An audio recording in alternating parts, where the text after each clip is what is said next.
Best case scenario, you have a plan of attack and everything happens just as it is supposed to. Let's say, for instance, you're waiting for men to arrive with whatever it is you need: a hostage, guns, money, or maybe it's just a message. The definitive new set of rules that dictate that no one shall make bombs diffused by using either a red or blue wire, but instead everyone will use the much more easily found black wire, and that popular myths of bomb diffusion shall reflect said change. That would be a good message, helpful to the world. Kids would grow up safer. The terrorists and bad guys and evildoers would lose. The problem is, most messages, if they're delivered to you personally, end up being bad news. So you learn to prepare for the bad news first. You plan and you counterplan, you devise, you configure, you craft, you alter, you mine.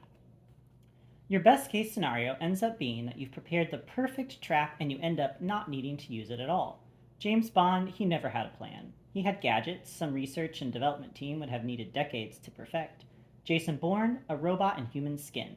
Every spy you've ever seen on TV or in a movie has the benefit of special effects. When it gets down to business, all you really have is your plan and your ability to throw it out the window and react to circumstance, deal with consequence, keep fighting. Or, as I first learned, you either follow tradecraft or you create it. I didn't fully understand that credo then, but now, when all I can depend on is what I can find myself, it's never made more sense. Which is why Fiona was in Cricket's garage making tear gas. Which is why Sam was planting solar paneled Malibu lights under the windows of Cricket's window, and then running fuses from them to tiny explosive squibs under the dirt. Tomorrow, if things went according to plan, those Malibu lights would deliver Fiona's tear gas.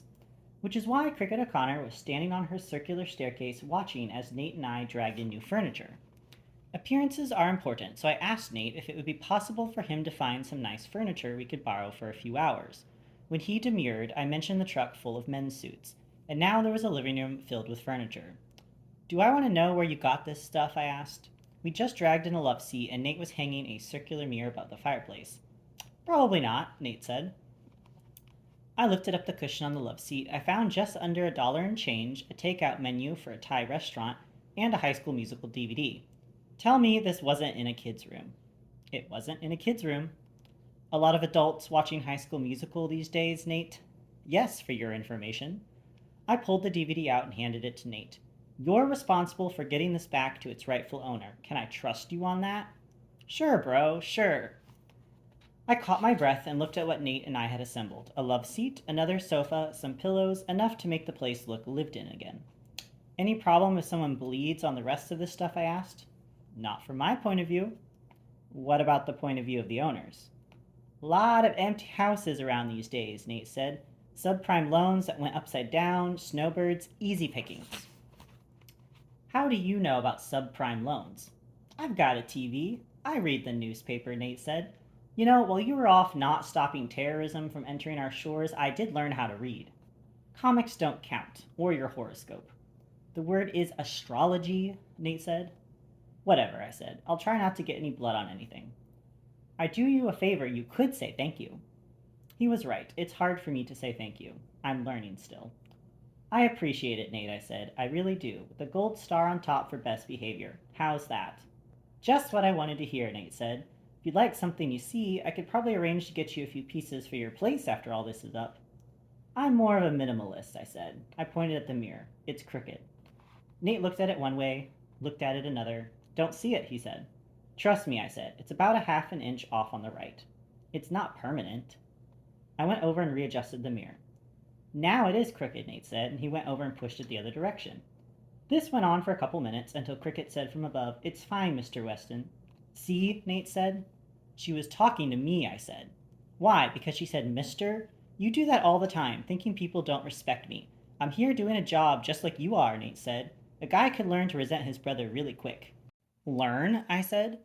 And so it went for another few moments until Sam, who I hadn't seen enter the room, but who nonetheless was standing in the entry hall between the kitchen and the living room holding a band of copper wiring, cleared his throat.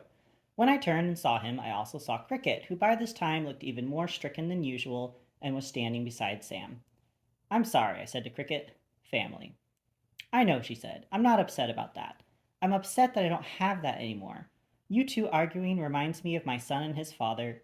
You two have a real shorthand, even when you're angry or frustrated. You only find that with people who love each other. I guess I should have recognized that sooner. I understood and said so. Nate, I said, I don't think you've been properly introduced. This is Cricket O'Connor.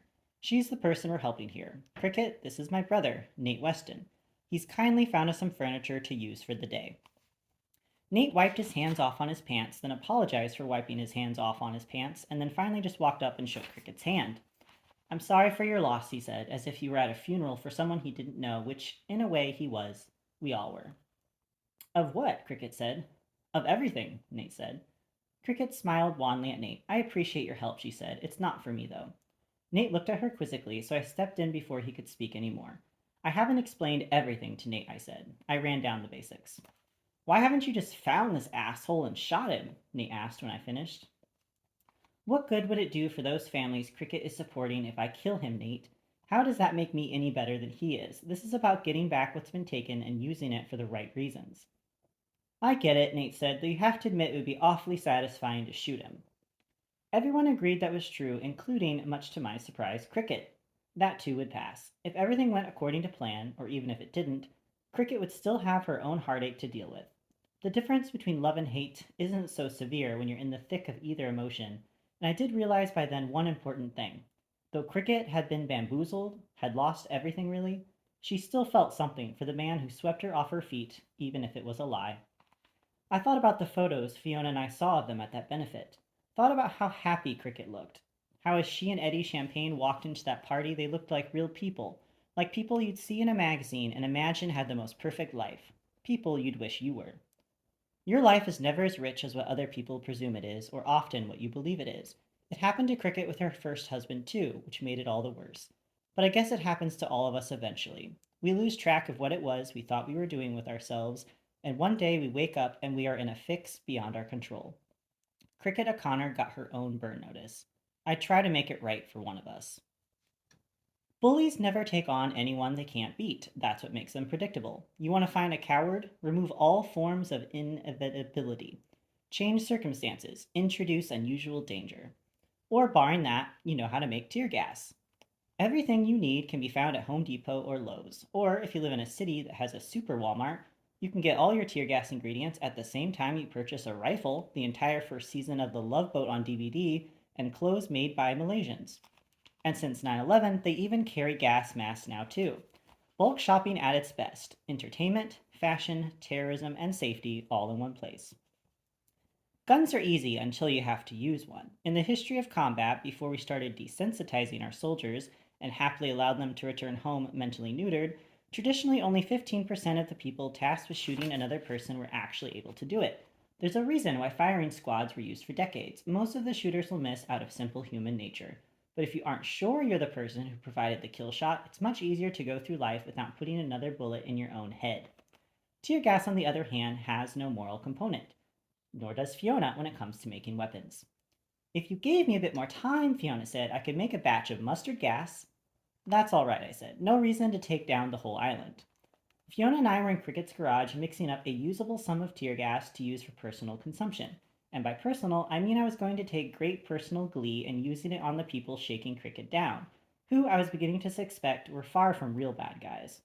Real bad guys don't just keep coming back for more money like their mark is an ATM machine or the newest fish in a pyramid scheme. Real bad guys would expect someone like Cricket to go to the police. Real bad guys would have killed Cricket. Real bad guys didn't give a shit about people like Eddie Champagne because a real bad guy would know a guy as sloppy and stupid as I was beginning to see Eddie was could never be someone like Dixon Woods. Dixon Woods wasn't stupid. Dixon Woods wasn't sloppy.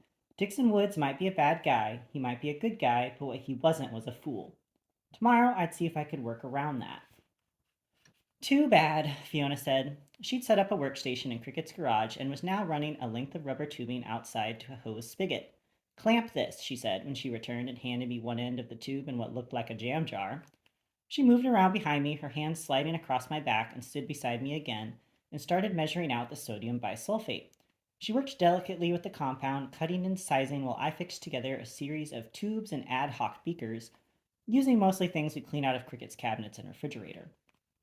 The problem with using things like peanut butter and jelly jars instead of sanitized lab equipment is that you can never be sure what's been left behind. A little peanut oil can mean a lot of fire. And when you're making tear gas, a lot of fire is not patently a good thing. Careful, I said. Fiona was about to mix the sodium bisulfate with glycerin soap, not the perfect recipe for tear gas, but one that will do in a pinch, or when you can't find a craft store that has the purest stuff. Fortunately, Cricket had plenty of very good soap, and very good soap is what you need if you want to make tear gas in the garage of your mansion. Careful yourself, Fiona said. You should stand back. I'm going to heat this now. I moved closer to her. A weird thing happens between Fiona and me when we make weapons. It's not sexual in the physical sense, but it certainly is mentally. There is a quality of excitement when you know you're working on something lethal with someone who understands what lethal really means. It's more than shared experience, of course, because if it were, I'd find Sam equally attractive. You spend your life fainting from things that can hurt you or you dive headlong. There is no middle ground. And so when you find someone who shares a chemical disposition toward immersion, and if she happens to casually roll against you in ways that make you think of the sex you imagined before you ever had sex, even when you're wearing gas masks, which at the moment we were, well, you keep them in your life, even if it's ultimately bad for your health. If we are both permanently disfigured, I said, we'll still have each other. Enticing, Fiona said, and then she mixed the sodium bisulfate and soap together without incident.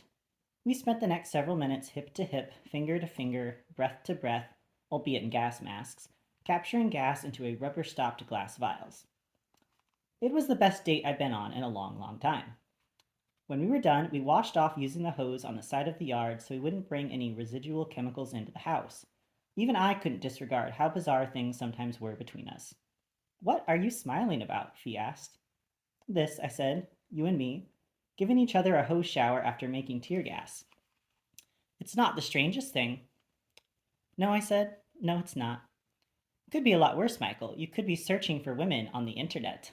That would be worse. We hadn't heard from Eddie through Fiona's profile yet, but I had a feeling today would be the day. Call it intuition. Call it knowing that Eddie Champagne was about to have a cash flow problem. Call it by any name you want, but what's great about bullies, even weak ones, is that they are predictable. And if you know what you're doing, you can plan for things they don't even know they're about to think. I turned off the hose and Fee and I toweled off using a few of Cricket's guest towels, which must have had an insanely high thread count, since even Fee sort of paused and rubbed it along her cheek. You could be in a situation like Cricket's, I said. Oh, that wouldn't be so bad, she said. I could get used to this house, these towels, a Bentley or two. I might even take up badminton. A couple weeks in a place like this, you'd be robbing banks again. You don't know, Michael. I might really enjoy hitting the shuttlecock. I laughed. It felt pretty good. Of course, I'd have to give up meaningful moments like this with you. I don't know, Fee. You're right about that, I said. Though I might be inclined to look you up online eventually, see if you were interested in former spies looking for a good home. It wouldn't be a good home, Fiona said. She was close to me now, as close as we've been making the tear gas. You'd be gone before I would be. Maybe. And there'd always be someone like Natalia for you to worry about. Who said I was worried? Fiona patted my chest and then left her hand there, her fingers pressing and releasing. You're human, Michael, even if you swear you're not. Fee, I said. I know, I saw the movie too. Which one was that? Bad man, bad woman, bad things happen, and then the woman inevitably is left to pine away for her dark man, and then he comes back, someone smirks, and it's a happy ending. Always so stupid. You'd think one day someone would call for a little authenticity. All the endings I've been part of have been unhappy, if you want the truth, if it involves bad men and bad women. Fiona was smiling now, aware of her moment, probably thinking, yeah, now I've got Michael pondering how mundane we've made these things. They even make movies about it. What is that, the Maltese Falcon? Smile still there, but a little angry now. These games we play, they're fun, they are. But at base, she's a woman, I'm a man, and we're always about one reflex away from platonic going erotic. The point is, Michael, I already know the why. It doesn't change things because here we are. Don't tell me it was a Bond film. Those things make me crazy. Above us, a plane was making its descent into Miami, the airport only a few miles away from Fisher Island, but another world away in every other sense. The buzzing of the engine caught Fiona's attention too, and for a moment we both just watched the plane as it banked slightly to the east to start its circle down. When it was gone from overhead, I looked down at Fiona. She was beautiful. Is beautiful. And yet, and yet. You ever wonder, Fee, about what else is out there for you? I've told you before, Michael, I know it's out there. It's not compelling. This is whatever we have here. It's better. Maybe you'll die because it was better. That ever occur to you? You wouldn't let that happen now, would you, Michael? I wanted to kiss her. I really did. No, I suppose I wouldn't. Aren't you lucky? Did I tell you Natalia called you my pit bull? Failed to mention that. I thought you'd like that, I said. I had a really good sense Fiona wanted to kiss me too. It was the way she was pressing herself into me, the way I was intimately aware of the word pelvis. She called me any other names? Not that I recall, I said. Things were moving at a pace I wasn't entirely comfortable with, but which were nonetheless acquiring their own velocity. I put a hand on Fiona's clavicle and gently pushed her backward. You need to get out of here, I said. I checked my watch. It was 4:30. I wanted Fiona back at my mother's just in case any more communists showed up. Sam and Nate needed to leave me and Cricket alone, at least for a little while. Of course I do, she said. That smile back again. She finally stepped away from me, though I could still feel her fingers on my chest, other parts of her on other parts of me. That's what makes it compelling, Michael. You're the only man who can push a woman away, even when you know it would be a good time. I can't be the only one, I said.